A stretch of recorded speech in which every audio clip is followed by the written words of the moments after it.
Located in the southern Mindanao, Davao City is the largest city in the Philippines in terms of land area and the third most populated city after Cebu and Manila. Dubbed as the durian capital of the Philippines, it is home to the Philippine Eagle and Mount Apo, the highest peak of the Philippines. Built by Spanish settlers in 1848, it has a population of around 1.6 million inhabitants, with the majority of Christians, 20% Muslims, and with 11 different ethnic groups collectively called Lumad. The opening of the Focolare in Davao in March 1987 happened in a particular moment of our country's history. It was a year after People's Power toppled the Marcos regime. At the same time, gun battles were raging between New People's Army and the military and police. The Focolare was supposed to be opened in Cagayan de Oro City because aimed at opening dialogue with our Muslim brothers. But Davao was chosen due to the existing community brought ahead by Father Ding Fabiosa. With widespread poverty, Muslim secessionism, and armed conflicts forming a societal background, the Focolarinas proceeded with tireless enthusiasm and uncommon courage in sharing the ideal to all. The oppressive poverty that victimizes many who were living in a subhuman condition caught their attention early on, and so, in 1988, Bukas Palad was born as their expression of dying for our own people. Many vocations were born from the first sowing of the idea. Among them, we have 5 Focolarinos and 10 Focolarinas, and dozens of volunteer men and women, and Jen. The ideal spread in different towns and covering at 5 provinces of Mindanao, with 6 local communities, and a word of life is shared in seminaries, schools, and even among jail inmates. The men's Focolare was opened in 2001 to take care of the growing number of men. Right now, there are 5 Popi and 8 Pope who in unity follows up the Mindanao Peninsula.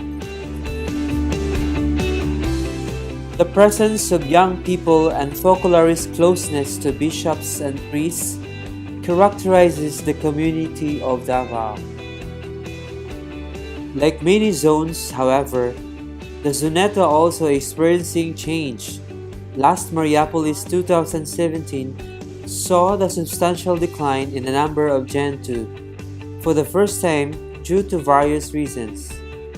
It was an opportunity to love Jesus forsaken, intensify our love for one another, entrust to God everything, and live only the present moment. Then, GenFest 2018 was launched. With few Gen 2, Gen 3, OP, OPE, and some volunteers, we went ahead with a caravan, certain that it is the will of God for us to work together as in one family. We received the endorsement from the Archbishop of Davao for us to go to the parishes and encourage us to share the spirituality to the church. An Ephesian bishops invites us to a green day in the mountain and there propose to us the idea of one day Mariapolis and GenFest launching for the youth in his diocese. Before Christmas, we met another bishop to see the possibility of having participants from other religions.